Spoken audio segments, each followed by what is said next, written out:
How's it going, everybody? I am the Texas Man. I hope you guys are all having a fabulous day. Please give this video a thumbs up if you guys really enjoy it. Subscribe if you guys have not already. Also, do me the biggest favor of all, hit that bell notification button so you guys don't miss out on future videos or streams here on the Texas Man channel.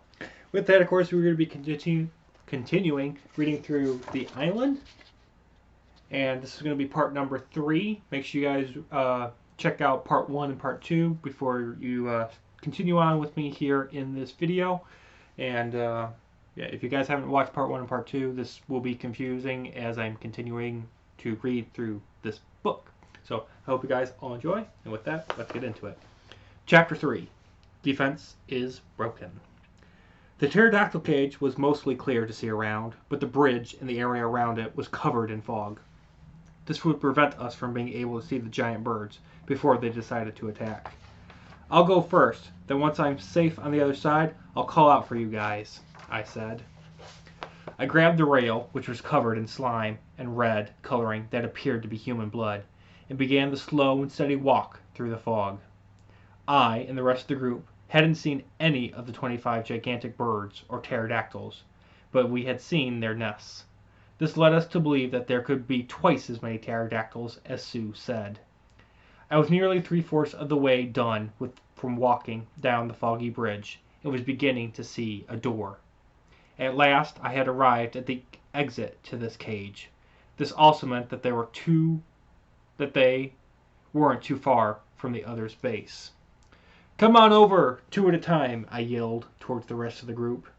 "I'll go first," said Phil, wanting to make sure that I didn't lock the rest of the group in the cage. Take my son, Chris," said Sawyer. Phil took Chris's hand, and began to walk through the fog. "Why did you let Phil take your son into the fog?" asked everybody around Sawyer. "I want him to be out of this cage as fast as possible, but in my heart I knew that it should have been me to take him," Sawyer said to himself. I just finished breaking the lock on the door by slamming it with the shoulder end of my machine gun, and saw that Phil and Chris were near in sight. Then I looked again to see that Chris was all alone, and looked to see that a pterodactyl was behind Chris. "Run, Chris!" I yelled. Chris looked behind himself to see the pterodactyl and bolted towards me. "Let's move," said Sawyer, hearing my gunfire. While running towards me, Sawyer and the other part of the group saw a trail of blood, and finally Phil's head. By the time the other 4 reached our position, I had already shot down 10 pterodactyls. "Duck!" I yelled to John, Nick, Bobby, and Sawyer. Zoom! A pterodactyl had dived at the 4 humans and missed. We quickly exited the pterodactyl cage as I saw a swarm of pterodactyls coming towards us. I was the last one to exit, and when I did, I bolted the door so quick that the swarm of pterodactyls ran straight into the titanium door, fell into the river below, and were eaten by the hungry crocodiles. I looked around to see who had been killed in the cage. I was shocked to learn that it was Phil. Chris wouldn't tell me how he died, but I understood that the boy was in shock after nearly being eaten by something that he was taught in school to be extinct. I ordered the group of now 6 to continue through the jungle while eating a chocolate bar for dinner. The time was now 6 in the afternoon, and that is when I ordered the group to lower their bodies. "What is it?" asked John. "I heard something. I saw the other's base and a perimeter defense that could be electronic," I said. "What is an electronic fence?" asked Sawyer. "It's a fence with poles that create a wall of electricity that if you walk through it without shutting it down, it will kill you by sending electricity to your brain and heart," said Bobby, a scientist. "Do either of you know how to deactivate the fence, Bobby or Nick?" I asked. "I do," said Nick. "Freeze!" said one of the 10 men, which were surrounding us and pointing machine guns at us. "Take them away and relieve them of their weapons," said the same man again. We had been captured by the others. One of the others opened a panel inside one of the many poles that formed the electronic fence, and so there the 6 of us were, inside of the TEC, or the other's base. We passed by their doctor's office, a weapon storage room, numerous houses, and a tunnel that had a sign that said it led to an underground bunker where the others were building a time machine. "Get in here," said the man to the 6 of us. Before I was pushed outside of the house, I saw what appeared to be a submarine dock with a submarine in the bay. I began to think of a plan to escape this prison and take the submarine to Beach Base to finally leave. I eventually was pushed inside of the house and wondered, like the rest of the group, what was going to happen next. These 6 were found near the pterodactyl cage, and one of my men followed them until they found the electronic fence, said the man that captured us to a man in a military uniform. "Release their bonds and leave us," said the man in the military uniform. The man took his knife, cut the rope that was binding our hands together, and left the house. The 6 of us looked at the man in the military uniform, wanting to know what would happen to us next. The man stood up from the kitchen table and walked past us, starting with Sawyer and ending with me. "Which one of you is the leader of the plane that crashed 3 days ago?" asked the man. "I am," I answered. The man looked at me with a confused face. "I thought that this man was the leader," said the man, pointing his hand at John. "Don't be alarmed. My name is Chad," said the man. "I'm the leader of the TEC, commander of this base, or what Sue may have called us as the Others," said Chad. "Did your people build the pterodactyl cage to prevent them from spreading across the planet?" I asked. "No, I didn't order that to be done," said Chad. "Hundreds of years ago it is recorded that somebody built it in time before the pterodactyls became adults, though," said Chad. "I want to know why Sue sent you here," asked Chad. "Sue is dead," I replied. "Then why did you come here?" asked Chad again. "Sue has finished the time machine in a bunker, but she needs pentagonal-shaped batteries to make the device work," I said. "Sue has been stealing from us to build a time machine, which has hindered the progress on our time machine. To do what?" asked Chad. "To prevent our plane from crashing and to stop the pirate Flynn from ever bringing the gold eggs that contain the creatures that are on or surrounding the island, which would save nearly as many as 100 lives," I answered. Chad looked at me in the eyes and believed what I said was saying the truth. "Come, I'll allow you to have a pentagonal-shaped battery, but in return you must allow for me to come with you to the bunker with some of my men," said Chad. "As long as we can regroup with the other half of the survivors," I said. "Deal," said Chad. Roar! The group of 7 looked to see people running towards the submarine dock, and chaos everywhere in the base. Chapter 4. Realization. Roar! "Sir, we have to get out of here. Someone deactivated the electronic fence and now Spike is inside of the base," said a man running inside of the house. "Let's get to the submarine," said Chad. "What about the battery for the time machine?" I asked. "I have one in my pocket," said Chad. The 7 of us exited out of the house and began to run to the submarine where the rest of the TEC employees were, but something unwanted happened to the submarine with all of the TEC employees inside of it. Something I thought could not and would not occur during this moment of chaos. Something that Sue warned me about before Spike ate her. That's right, it was none other than the deadly octopus destroying the submarine. The 7 of us turned around to hear that Spike was close to us and knew that we only had one option left if we wished to survive. We ran inside of a building that had jeeps, food, and machine guns. "What's the plan now that the submarine is gone?" asked John. "We'll wait for Spike to leave this area, and in the morning we'll take one of those jeeps back to Beach Base and make our way to the bunker that contains Sue's time machine," I answered. The group quickly loaded up on machine guns, ate some food for dinner, and piled into one of the several jeeps to sleep. "I'll take watch for the next 8 hours while you guys get some shut-eye," said Chad. That is what I did after eating a military-style cheeseburger.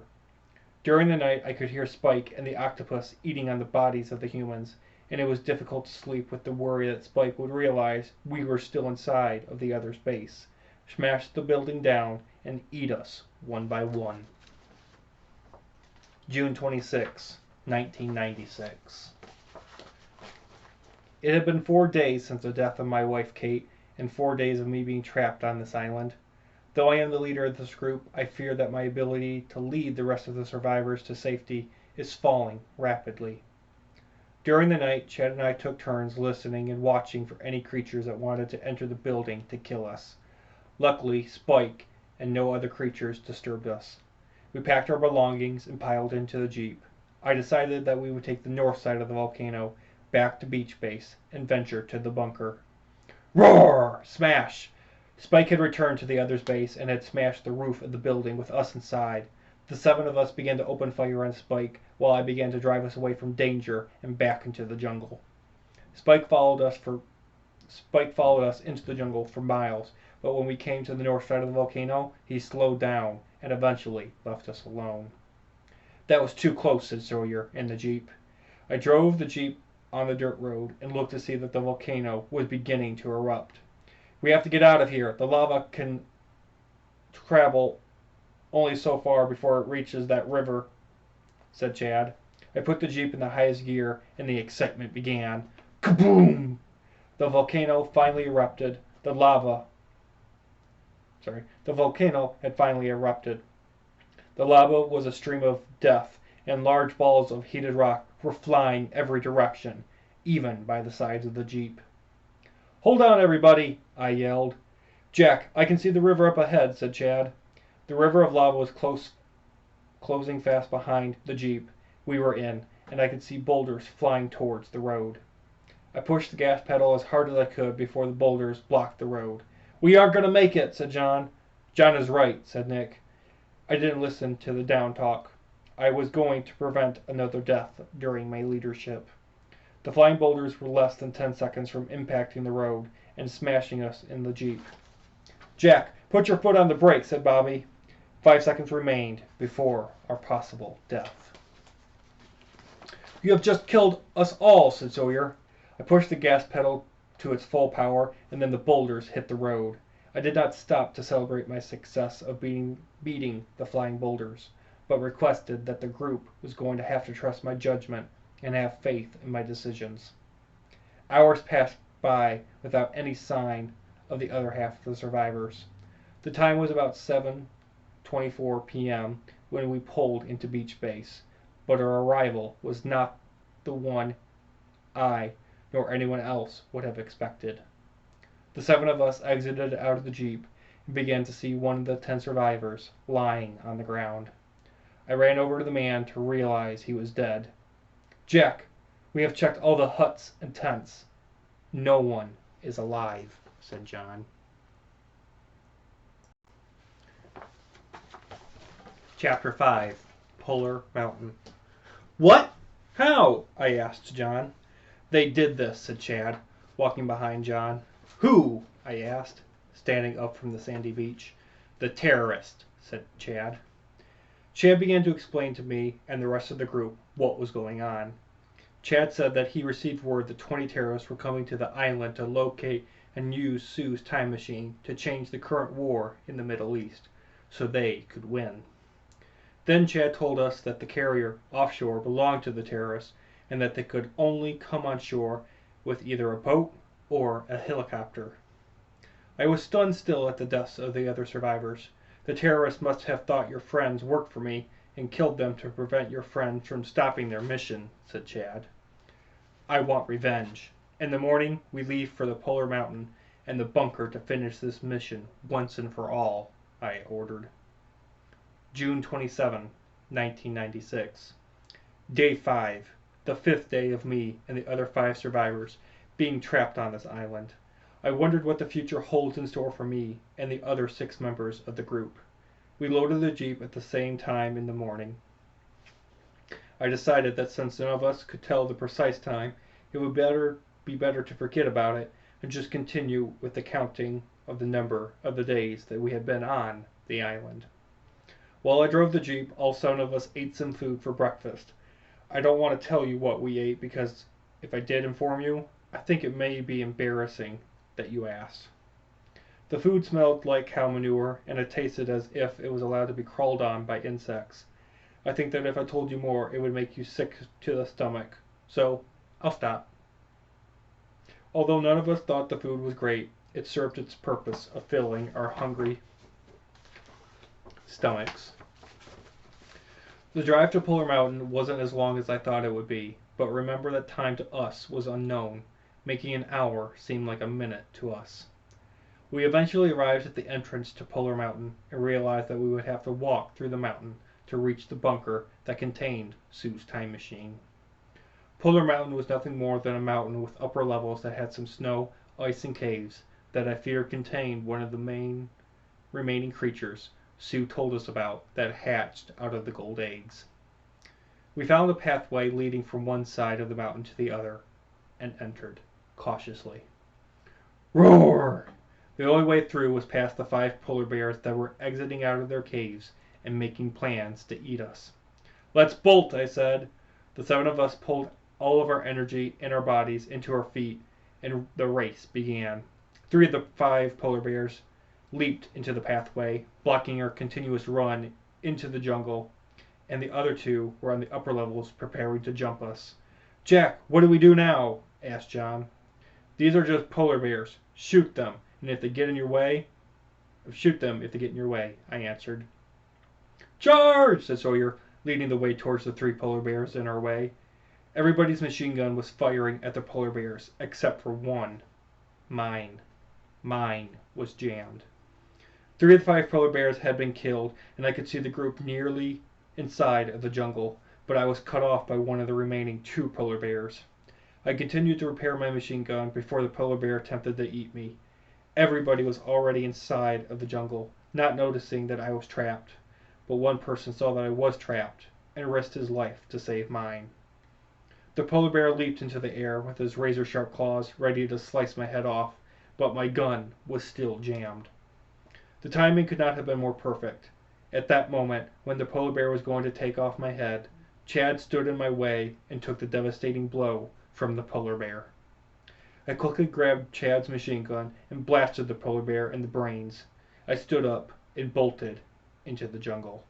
Roar!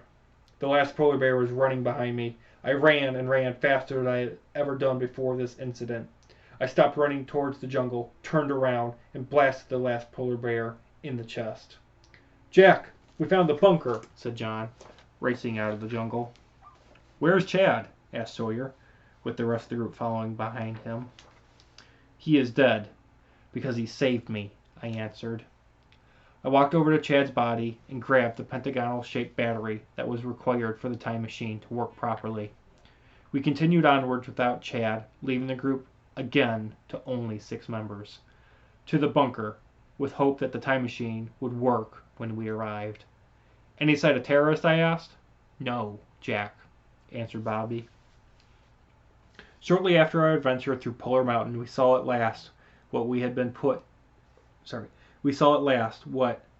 putting all our hope into. Less than 100 feet stood the entrance to the bunker. The only problem was that 5 out of the 20 terrorists were guarding the way inside. Hands up, all of you, said a man, wearing a terrorist commander's uniform. Drop your weapons and do as you're told, I said. The group and I obeyed the commander. My name is Thomas, leader of the terrorists on this island. Which one of you is the leader of this group? He asked. I am, I answered. Then you will give me the battery to the time machine inside of that bunker now, said Thomas. You want me to aid the man that had my friends on Beach Base shot and who is waging war against my country? I think not, I said. Give me the battery or I'll shoot the boy, said Thomas, pointing a pistol at Chris's head. Jack, do as he says, please, said Sawyer, Chris's father. Not in my lifetime, I answered. And that's going to do it for me, guys. This has been part 3 of The Island. I hope you guys will stick around and look forward to part 4. Part 4 will be the last part here of book 1 of The Island. You guys have a great day.